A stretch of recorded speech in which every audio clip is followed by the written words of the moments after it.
Thank you for watching, liking, commenting, sharing, and subscribing right now. From Gnomedex 5.0 in Seattle, Washington, here's Chris Pirillo.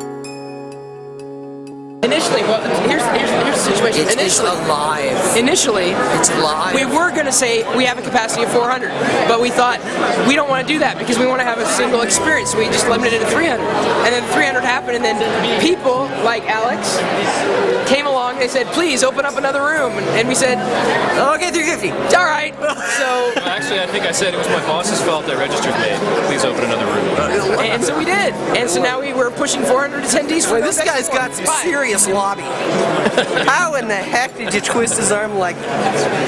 He was picking on you, wasn't he? We had purchased the entire top floor, and we were originally going to do a strip bar in the second room. Which you could charge more for. Well, you could charge more for, but we said, we're going to try to keep this family friendly and, just do the whole legitimate conference thing, and that's how it happened.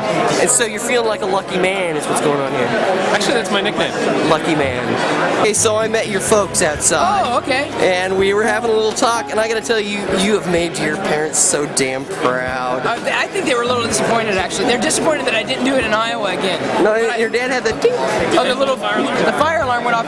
Someone was cooking upstairs on the third floor, and smoke went up and trickled up, and that's how it happened. I endorse my father wholeheartedly. He's a Goldwing guy. Yes, he's total Goldwing.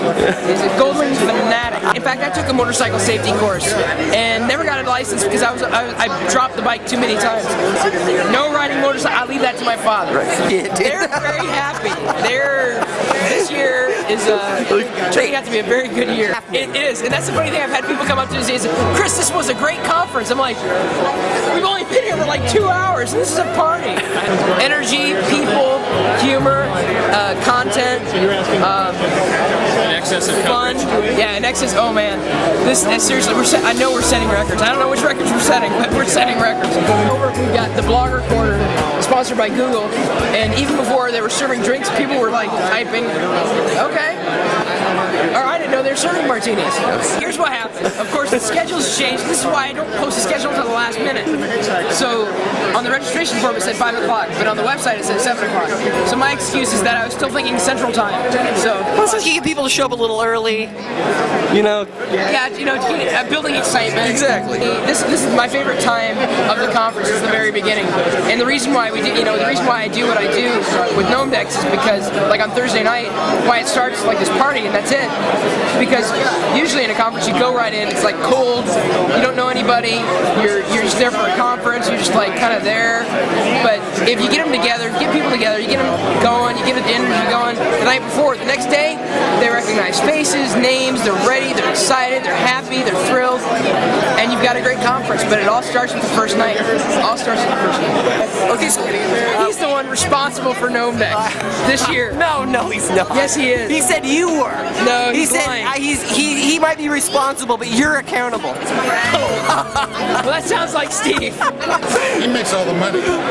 Yeah. See, yeah, exactly.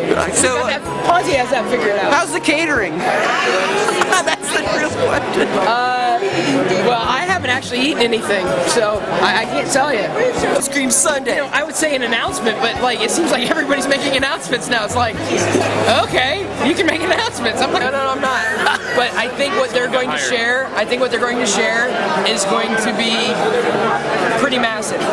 I'm honored to have an event that isn't necessarily like a PDC or something that was geared towards developers, because I'm not a developer, and I'm an enthusiast, I'm an evangelist, and there's nothing for us, and so I had to create it. Is podcasting a genre or a technology? It's a technology. Why? Because I talk about technology, I don't talk about podcasting. Podcasting is a mechanism. That's it. But the idea of a podcast is audio content. If you tag it as podcast, people are going to lump it into that group. A podcast is not anything different other than the mechanism. It's a subscription mechanism that makes a podcast. That's it. It's an audio file. That's it. Well, I'm going to go home and I'm going to cut this up. Yeah. You are going to be on the web, RSS feed. Anybody who subscribes gets the content. Is it a podcast? Well, if they subscribe by RSS, you could call it a podcast. I try not to scare people. So, podcast is a big, it's a buzzword. Sometimes people get so scared by the term that they're afraid to look into it. They're afraid it's too geeky. It's too technical. And so I'm waiting for the software to catch up. And so I'm hoping that Apple, with releasing the new version of iTunes, possibly Microsoft with, a new release of a media player, is going to integrate some kind of mechanism that makes it invisible for the user. So that podcast isn't a genre, it's just content. But is it only MP3 or AIFF? No. It can be video. Oh, hell yeah. Okay, I mean, it's an enclosure. It can be any binary. You can podcast JPEGs. Podcasting is a mechanism, and it was a great mechanism. It was a great development. I still disagree with what it was named vehemently, but Apple likes it, of course, because they sell more iPods.